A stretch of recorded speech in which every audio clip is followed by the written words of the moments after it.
Bom dia a todos. Tá bom, o som tá muito alto, tá? Aqui no retorno tá bom, né?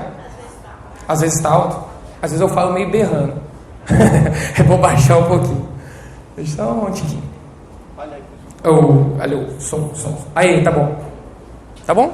Tá? Oi? Tá, foi. Bom dia a todos. Meu nome é Tom Lucas. Eu sou acadêmico de psicologia.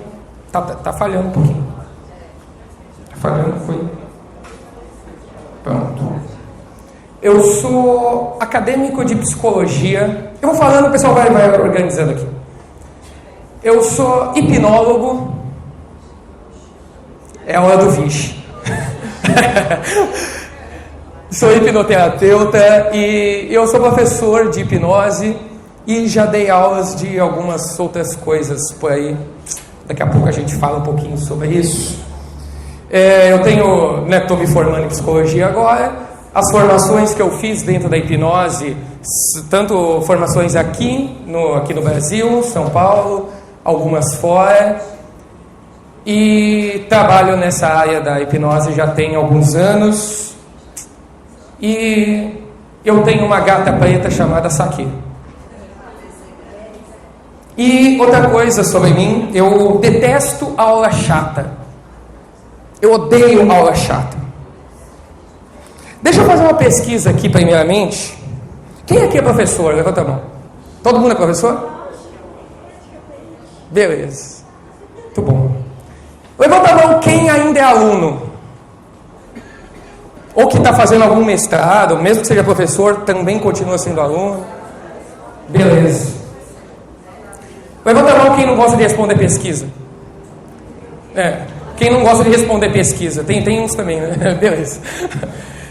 Deixa eu fazer... tem professor de que tanto aqui? Tem várias matérias? Tem? Todas? Você é professora de quê? Vocês são professora de quê? Vocês. Eu fui professora de inglês, no momento eu não estou em sala de aula. Certo. E vocês? Vocês são de onde de quê? Nós três. Os três são todo mundo inglês? Não. São professores. Pedagoga. Português, mas nós não estamos em sala de aula. Não, mas mesmo não estando em sala de aula, continua sendo professor. A arte de ensinar está em qualquer lugar, é isso que importa. Certo? Tem mais professor de quê aqui? Tem de tudo? Tem matemática, de física, química, de ciências, tudo.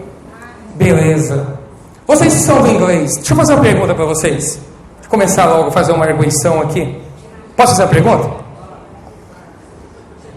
Qual que é a fórmula do deslocamento do movimento retilíneo uniforme segundo a física?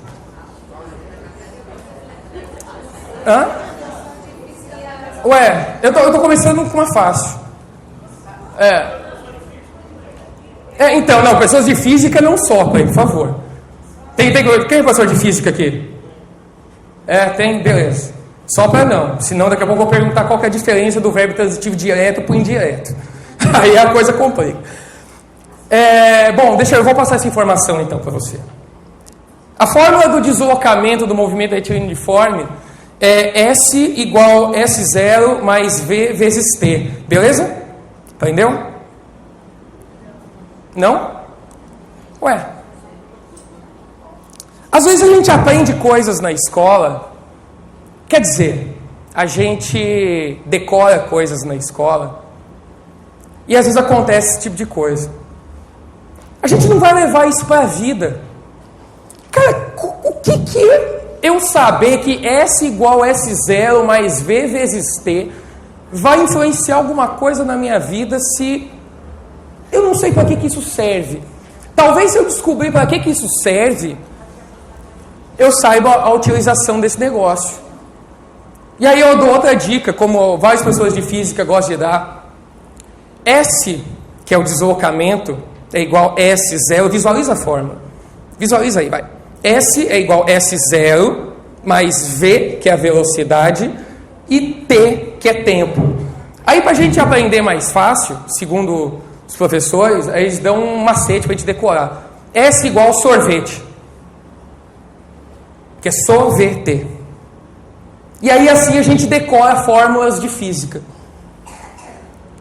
Mas Para que a gente vai utilizar isso na nossa vida?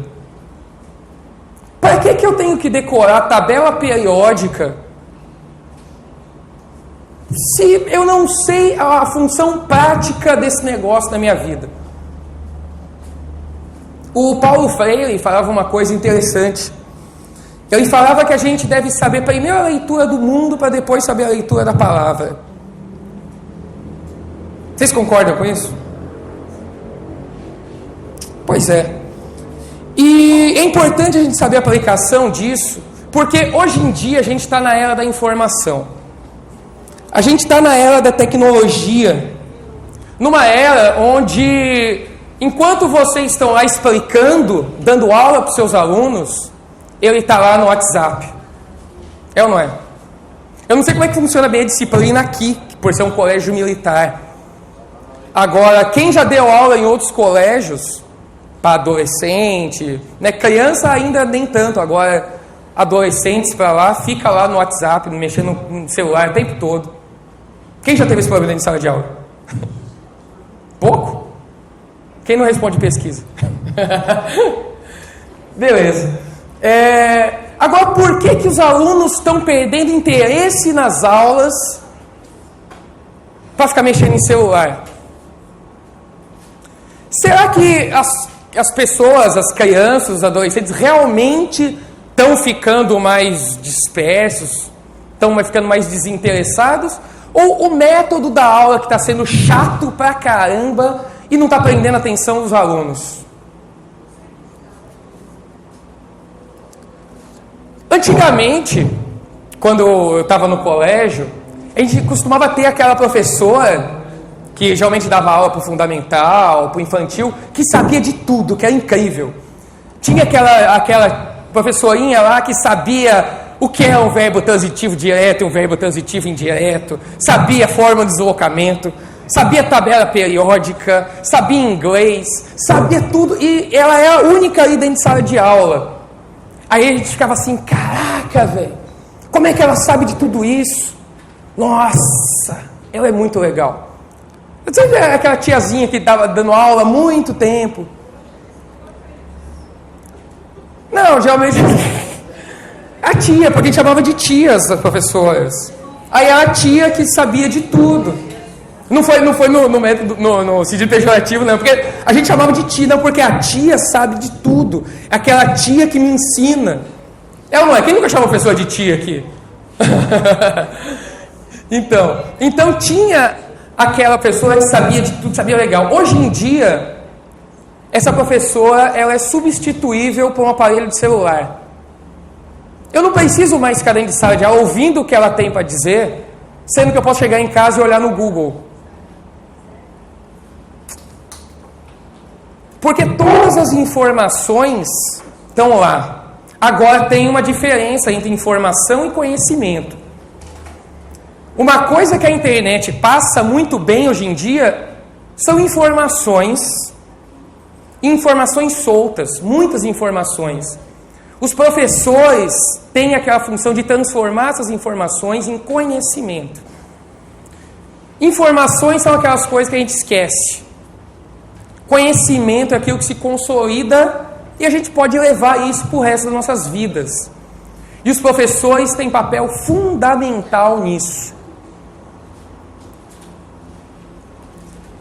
Hoje em dia é muito fácil você entrar na internet e você saber o nome de todos os filhos da Angelina Jolie com o Brad Pitt. Beleza, eu tenho essa informação, mas isso vai me servir de quê? As informações não são selecionadas. As informações que a gente pega na internet são muitas informações soltas. E a gente pode sim entrar em sites mais especializados, ver vídeos. Hoje em dia a gente tem uma variedade de formas de mídia diferente para transmitir informações e conhecimento. E é isso que mudou muito. Então, hoje em dia, a gente pode assistir uma aula online. A gente pode, inclusive, estar dentro de casa assistindo aula com os melhores professores do mundo via internet. Agora, isso substitui uma sala de aula?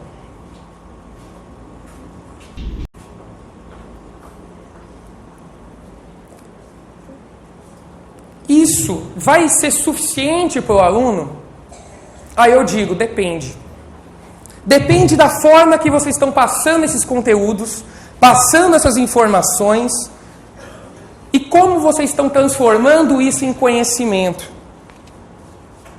Como que vocês vão fazer com que os alunos se interessem por isso e levem isso lá para fora. É isso que é importante. Os livros são as formas mais antigas que a gente tem de passar conhecimento, de passar informação. A gente tem escrituras aí de milhares e milhares de anos atrás. E eu digo uma coisa para vocês, correndo o risco de levar uma sapatada de algum professor. Eu estou aqui dando essa palestra para professores, e eu sou uma pessoa que detesta ler. Mas calma, espera aí, não joguem uma pedra em mim ainda. Guardem as armas, por favor. Por quê? Hoje em dia, a gente tem vídeos, a gente tem audiolivros. A gente pode simplesmente colocar aí, para tocar o livro no carro, enquanto a gente vai dirigindo, a gente vai lendo. A gente vai ouvindo os livros. A gente pode colocar no celular, estar correndo, ir para a academia, ficar ouvindo. A gente pode ir para qualquer lugar e estar ouvindo livros. Diferente, antigamente não tinha isso. E agora, como que a gente pega tudo isso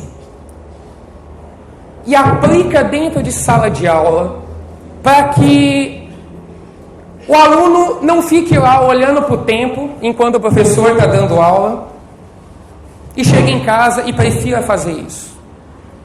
Esse é o grande quê da questão. Como que a gente vai desenvolver o interesse desses alunos por esses conhecimentos?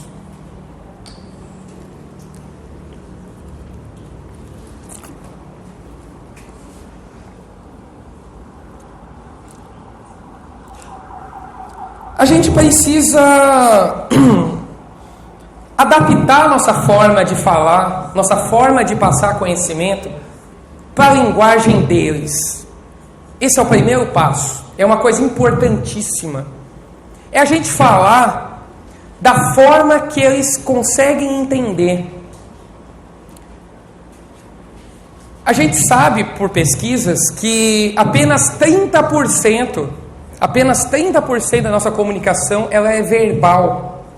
E desses 30%, não é apenas o que a gente fala, mas como a gente fala.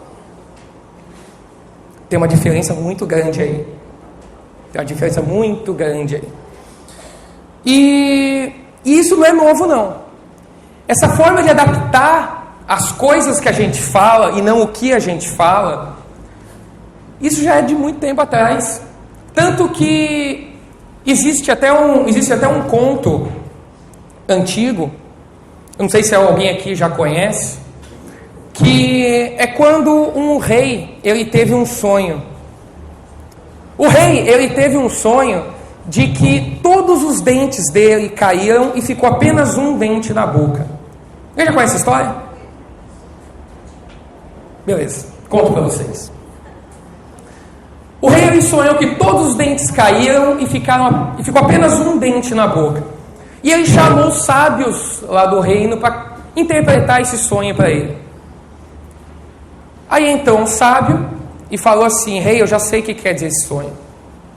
Significa que todos os seus filhos irão morrer, a sua esposa vai morrer, toda a sua família vai morrer, e o senhor vai ser o único a continuar vivo e ver todos morrerem.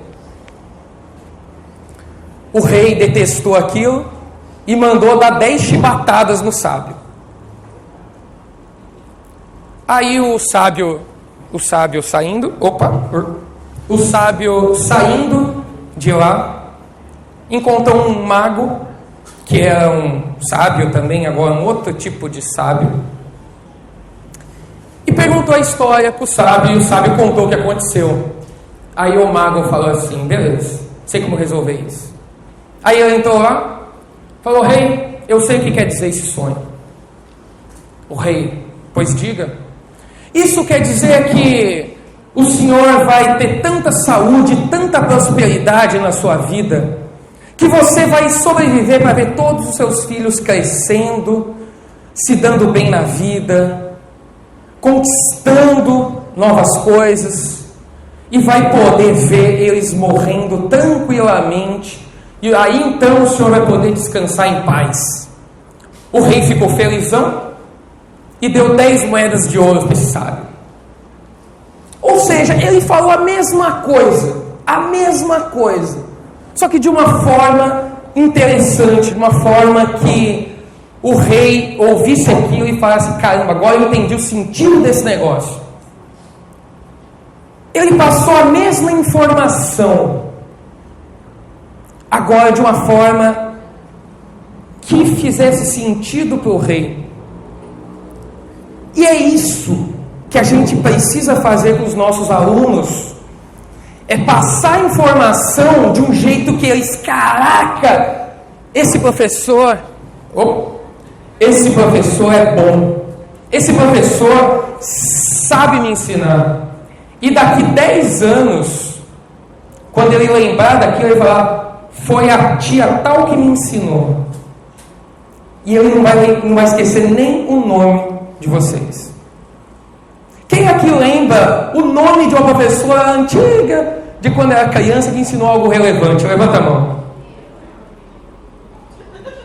Agora, se eu perguntar: você lembra o nome de todas as professoras que você já teve no colégio? Não. Sempre tem aquela que se destaca. Professora ou professor. A gente precisa captar essa atenção do aluno, e a gente tem mecanismos fisiológicos para isso.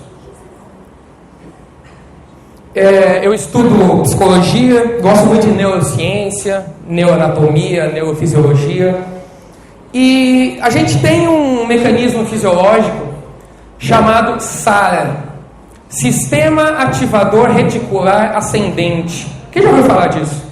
Professores de ciência? Alguém? Alguém já ouviu falar e não faz ideia do que é? Será que vocês aprenderam ou vocês decoraram isso um dia? Tenho certeza que vocês já tiveram essa informação no colégio. O problema é: o que eu vou fazer com isso, velho? O que é esse negócio? Tudo bem, eu explico para vocês. O SARA, Sistema Ativador Reticular Ascendente, ele é um mecanismo do nosso cérebro que serve para a nossa atenção seletiva. Para a nossa atenção seletiva. Sabe quando a gente quer, por exemplo, comprar um carro? Aí a gente vê um carro X, fala assim: cara, eu vou comprar esse carro porque ninguém tem. É um carro que só eu vou ter. E aí você sai na rua e vê um carro parando do seu lado no semáforo, vai no shopping, tem vários estacionados lá. Quem já passou por isso? Quem começou a estudar algo novo e fala: caramba, esse negócio é muito legal, pena que eu não conheço ninguém que estuda isso. Aí você começa a descobrir que o seu vizinho sabe sobre isso, começa a ver reportagem na televisão sobre esse assunto novo de interesse. Aí você fala: caramba, foi só começar a estudar sobre isso que agora todo mundo fala disso. Mulher quando engravida, é só eu engravidar que comecei a ver reportagem de grávida na TV, reportagem de gravidez no jornal. Quem já sentiu isso? Quem já teve essa sensação? Isso se dá por causa desse nosso sistema, que direciona a nossa atenção para aquilo que é relevante para nós. E eu posso até fazer um exercício prático aqui com vocês. Eu quero fazer uma experiência com todo mundo, pode ser? Vamos fazer a brincadeira todo mundo aqui? Eu não vou hipnotizar vocês, não. Pode ficar tranquilo. Pode ser? Eu preciso da atenção de vocês. Fazer o seguinte, eu vou explicar como é que vai funcionar. Vou explicar como vai funcionar esse negócio. Eu vou falar para vocês uma cor. Vou falar para vocês uma cor. E vou contar até 5 para vocês olharem ao redor e verem tudo ao redor que tem essa cor. E depois, quando eu contar 5, vocês vão fechar os olhos, beleza? Entendido? Beleza, vamos lá. Prepare então todo mundo. Eu quero que todo mundo olhe ao redor.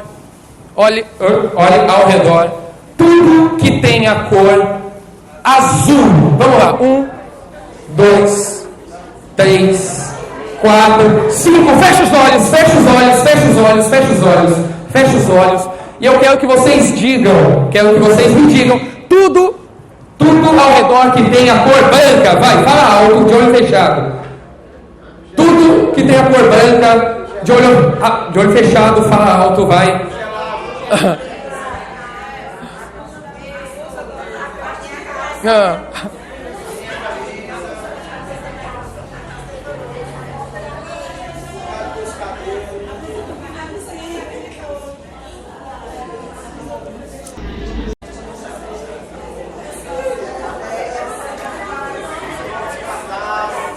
Beleza. Pode abrir, vai. Vamos lá. Diz uma coisa pra mim, foi fácil ou foi difícil? Foi difícil? Foi difícil quando fechou os olhos? Beleza, eu sacaneei vocês. Por quê? Sentiu o quê? Você sentiu enrolada. Beleza. É assim que vocês se sentem com os alunos também, né? Beleza, por que isso acontece? Eu direcionei essa atenção seletiva de vocês para a cor azul. Aí o que acontece? O cérebro, ele ignora tudo ao redor que não é azul, automaticamente. E a partir do momento que eu direciono o cérebro de vocês para a cor azul, e vocês ignoram as outras cores,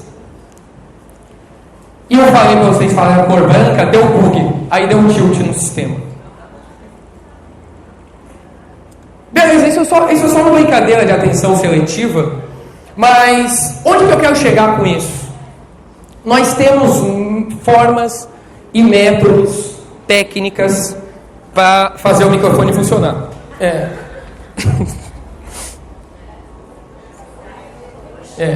Beleza. Para a gente captar a atenção dos alunos. E quando a gente consegue captar a atenção deles, de cada um deles, a gente começa a perceber, a gente vê que eles estão prestando atenção, a gente consegue ouvir os questionamentos deles, e a gente sente o aprendizado acontecendo. A gente sente que eles tiveram aquele insight, que aquele estalar da consciência e falar, caramba, é isso que eu quero. Agora, por que isso não acontece tanto? Porque os nossos sistemas, nosso modelo de escola hoje, é um modelo que foi criado na Prússia, na época da Revolução Industrial, que é esse sistema industrial, esse modelo industrial que parece também com um quartel, não só aqui, que é um colégio militar, que é normal isso acontecer, mas qualquer outro colégio. Você vê que os alunos ficam presos numa sala e tem um momento que eles vão para o pátio tomar sol e comer um lanche. Assim é na escola, assim é no quartel, assim é na indústria. E os alunos, eles vão andando como se fosse uma esteira, como se fosse uma esteirinha rolante assim, que ele chega na primeira série, recebe o conteúdo, a informação, aí passa para a segunda série, mais conteúdo, mais informação, terceira série, mais conteúdo, mais informação. Agora, o que a gente não está tentando tanto é que as respostas dos problemas de hoje não são as mesmas respostas dos problemas de amanhã. Os conteúdos que são passados, muitas vezes, eles são os mesmos que os nossos pais tiveram. E eu era aquele aluno mais chato. Eu era o pior tipo de aluno no colégio. E o pior tipo de aluno não é aquele que está conversando com o coleguinha do lado. É aquele que pergunta. Alguém falou aí? Alguém já falou? É aquele que pergunta.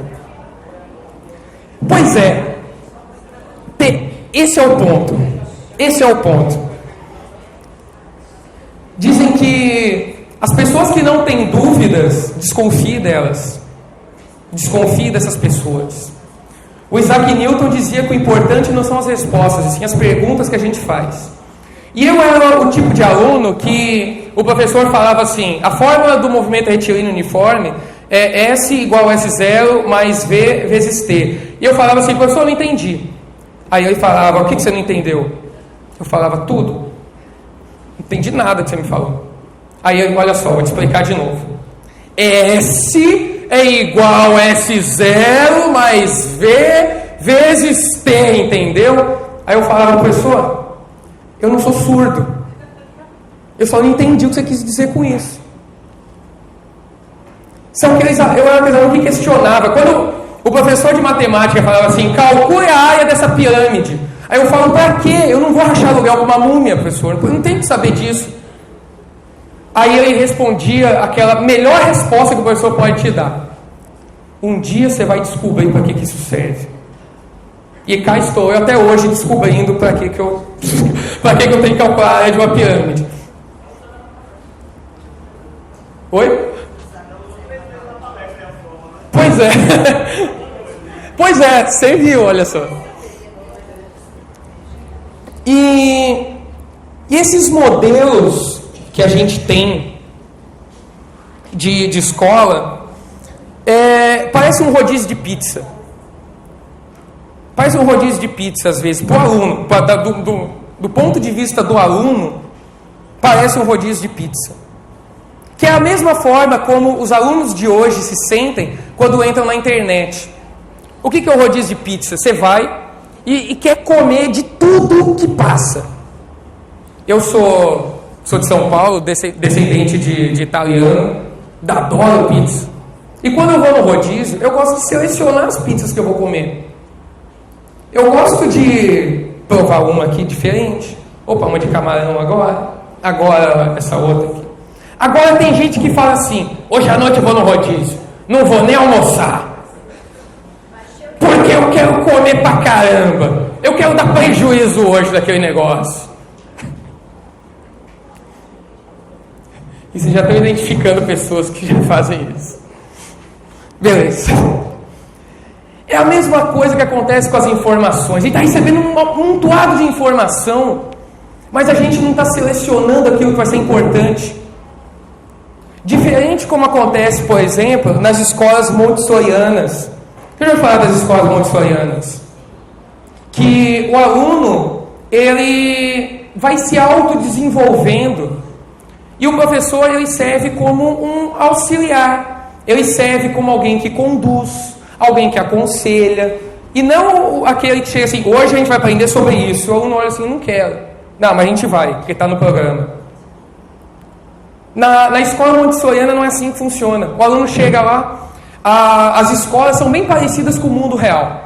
As escolas são bem parecidas com o mundo real. As crianças que vão lá, o chão da sala não é de EVA, porque o mundo não tem chão de EVA. Não sei se já perceberam isso, mas as escolas insistem em colocar salinhas coloridas, que dá aquela excitação nas crianças. Mas é que o mundo não é colorido assim. Eles levam as crianças para o jardim, ensina a fazer artesanato, ensina a fazer várias coisas, e com isso o conhecimento vai sendo construído e direcionado para a vida, real. E voltando para o modelo atual, a gente percebe uma coisa. Muitas vezes que os alunos decoram, porque a gente tem um método de avaliação que já existe há muito tempo, chamado prova. E As provas servem para avaliar o conhecimento que o aluno tem naquele momento. E eu não diria nem conhecimento, diria as informações. A quantidade de informações que o aluno conseguiu decorar para fazer a prova. Eu digo no modo geral, tá? Eu digo no modo geral. Óbvio, tem alunos que estão aí sabendo o que está acontecendo. Agora, eles decoram para fazer a prova ali. E isso acaba gerando uma outra coisa que tanto professores e alunos conhecem muito bem, que é a pesca. E a pesca é uma coisa interessante. A pesca, vocês já perceberam que a pesca ela é um momento de estudo que acontece no mesmo espaço-tempo da prova. É só isso, a pesca é isso. Ele está aí tentando estudar ali na hora, mas brincadeira. E de uma forma de querer engabelar o professor, de querer enrolar o professor, para passar e ter aquela nota. Agora, é ruim quando a gente vai lá para fora, e descobre que o mundo não é tão assim.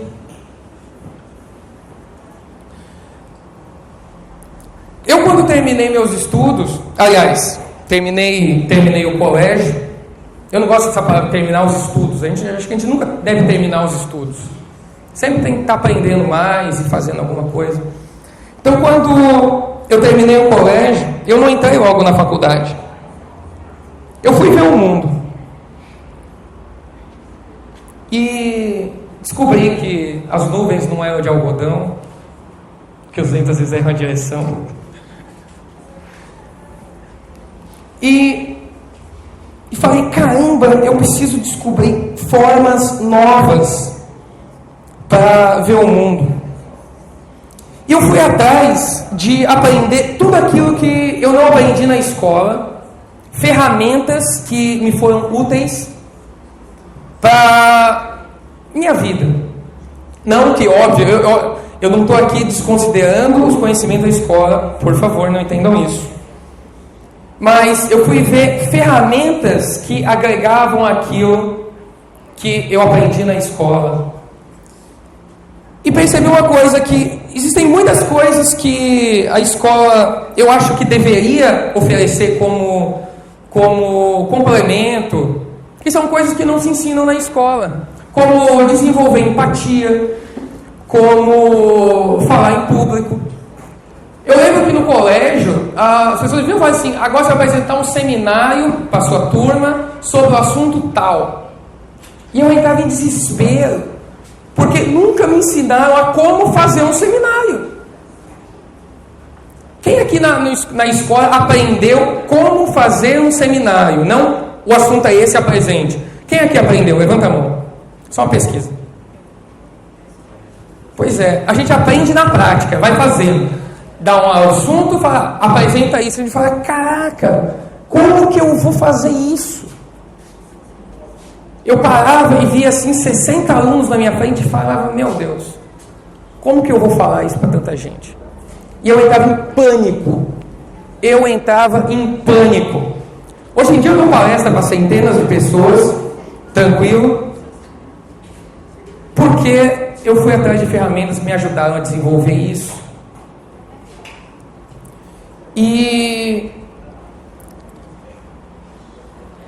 quando eu comecei a estudar PNL, que é Programação Neurolinguística, eu aprendi uma coisa, eu descobri uma coisa lá, que as pessoas, elas veem o mundo de formas diferentes, e isso é individual. Mas a gente tem basicamente 3 formas de receber as informações que vêm do mundo. Quando a gente quer, por exemplo, programar um computador, a gente usa um teclado e um mouse para passar as informações para dentro dele. Quando a gente quer, entre aspas, programar uma pessoa, receber programações, receber informações que vêm de fora, a gente tem basicamente 3 canais: auditivo, visual e sinestésico.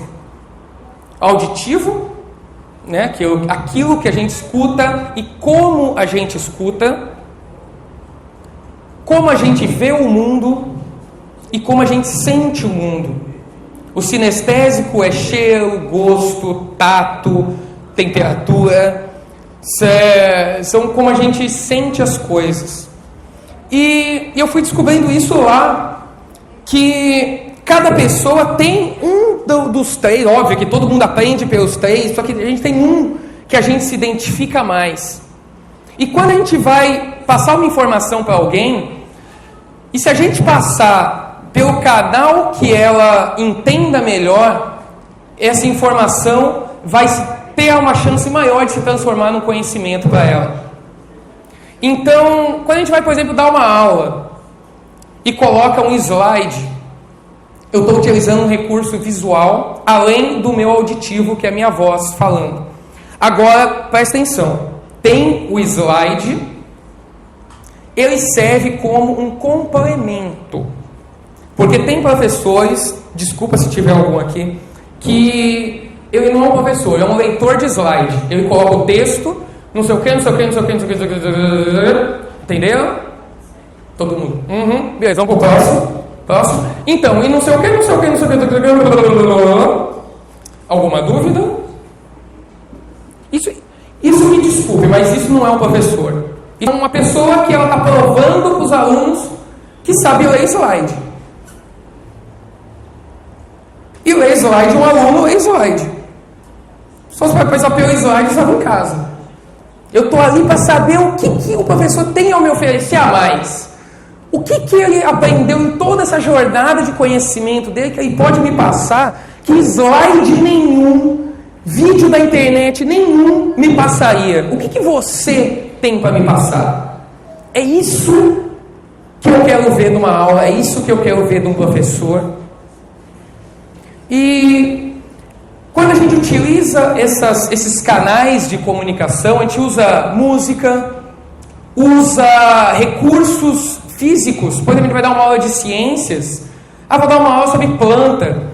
É tão legal se você pegar, como eu já tive essa oportunidade, quando eu fazia meu segundo ano, eu tinha um professor de biologia que levava a gente para o jardim do colégio e a gente ficava pegando nas plantas, ficava lá vendo, essa daqui é uma tal, essa aqui é não sei o que tal. Porque a gente tinha a oportunidade de sentir aquilo. Para quem é mais sinestésico, em vez de ficar só vendo foto na parede. Então, esses recursos ajudam essa absorção do conhecimento e da atenção do aluno. Então, quando a gente aprende a falar, até mesmo falando, a gente pode utilizar recursos, como eu já fiz aqui hoje. Eu falei que vocês veem a atenção dos alunos, escutam as dúvidas e sentem que eles estão aprendendo. E quando eu falo isso, eu tenho certeza que todos vocês entenderam o que eu quero dizer. Isso é um recurso fantástico que a programação neurolinguística estuda. Na verdade, a programação neurolinguística é um compilado de ferramentas que vem das bases da psicologia.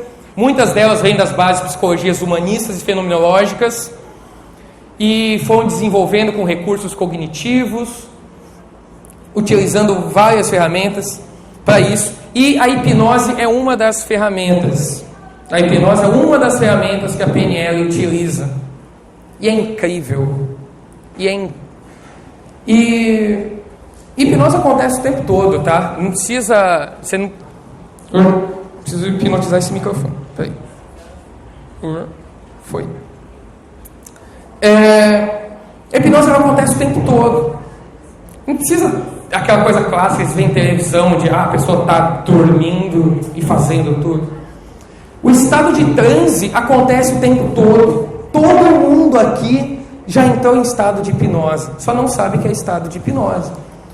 Hipnose nada mais é do que uma dissociação, quando a gente está, nosso corpo está aqui e minha mente começa a devagar. Isso é um estado de transe. Quando a gente está assistindo um filme concentrado, esquece todo o resto. Quando a gente está lendo um livro, ouvindo música, fazendo alguma coisa que a gente gosta, concentrado. E isso serve para focalizar a atenção numa coisa. E professores que hipnotizam os alunos são aqueles professores bons. É aqueles professores que estão fazendo a mensagem entrar dentro de cada um deles.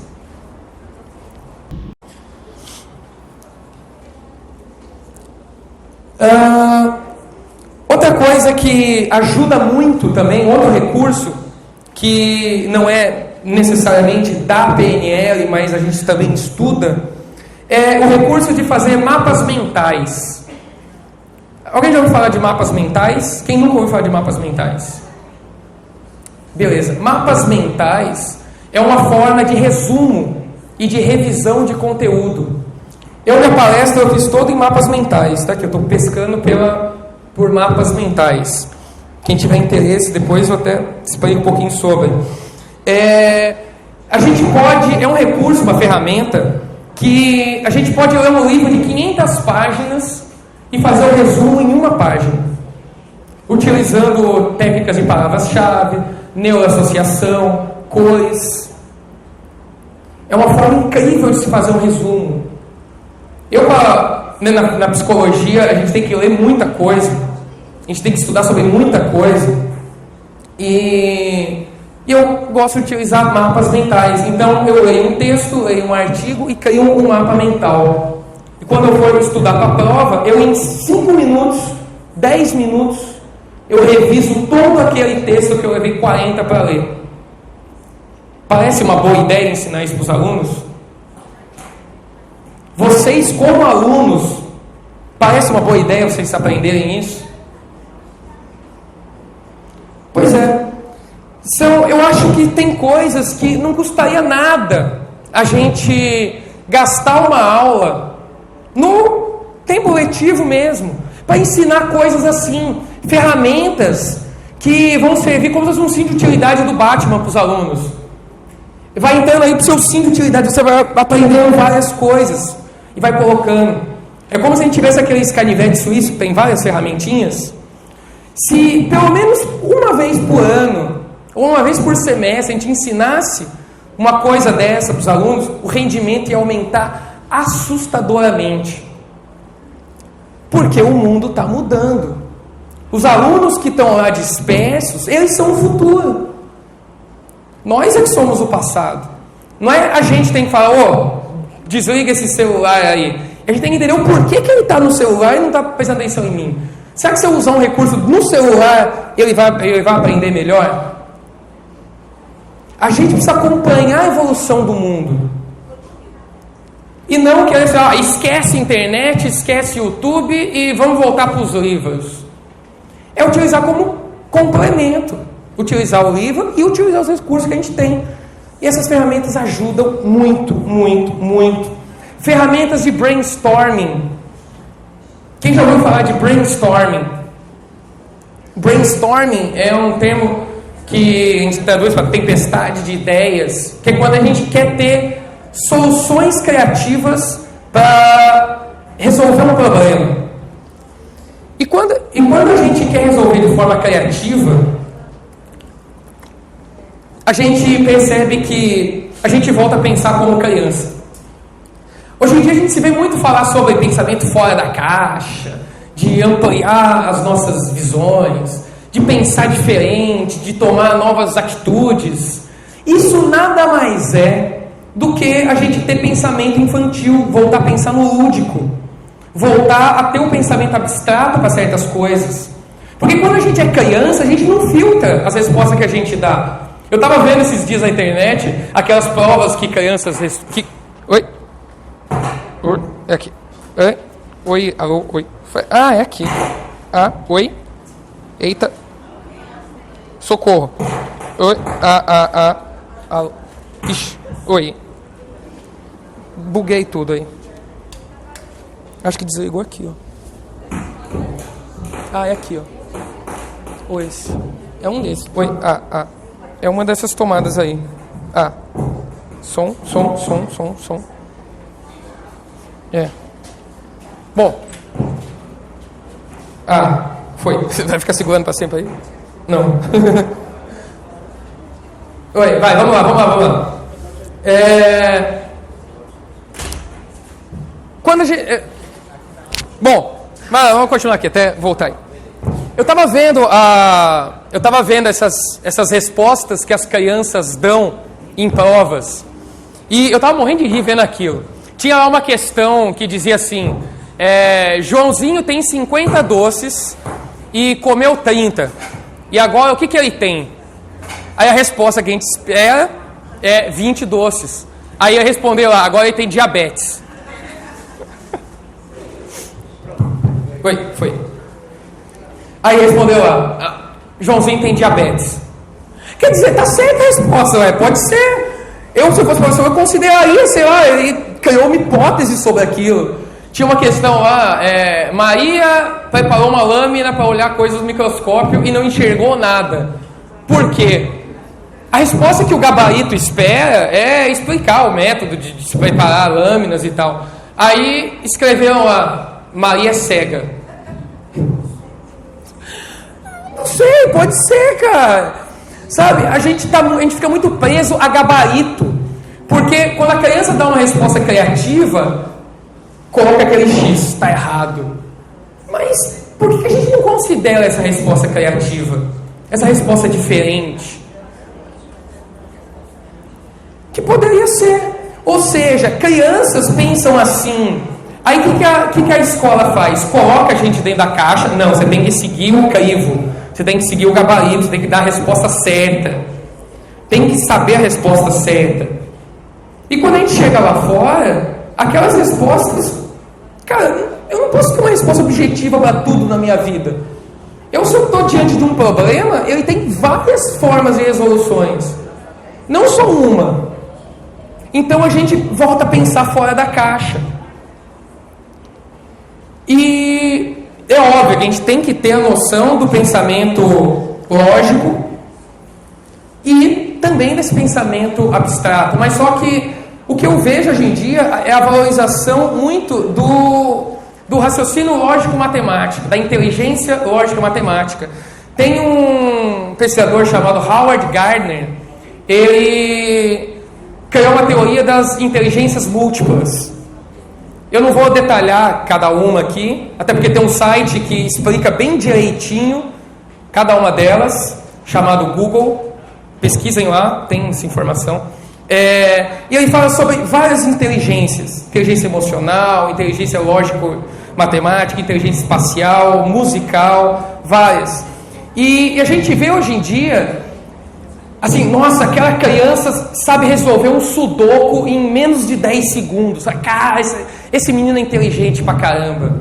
Mas a gente não tá vendo para aquele outro que compôs uma música no piano e tem a mesma idade que ele. Esse cara aí é um cara que... Mas como é que tá tocando música? Vai estudar, menino, para de tocar. A gente não valoriza essas outras inteligências. Às vezes um menino anda de skate bem pra caramba e a gente chama ele de vagabundo, só quer saber andar de skate. Mas o cara é um gênio no que ele faz. Porque ele tem uma noção uma noção espacial muito grande. Quem joga futebol muito bem, fala assim, você quer saber jogar bola? Vai estudar matemática, meu filho. Porque essas são valorizadas, as outras não. Até mesmo socialmente, até mesmo na rua. Isso a gente vê muito. E a gente saber valorizar esses tipos de inteligência. Saber a criança adquirir empatia. Como ela gerar valor no que ela faz. E a gente reconhecer isso. Então, o que eu queria deixar para vocês é essa mensagem para que vocês, nós, não só vocês, nós, eu me incluo também, a gente abra a nossa mente para ver um mundo diferente. A gente tem que ver com olhos diferentes as coisas.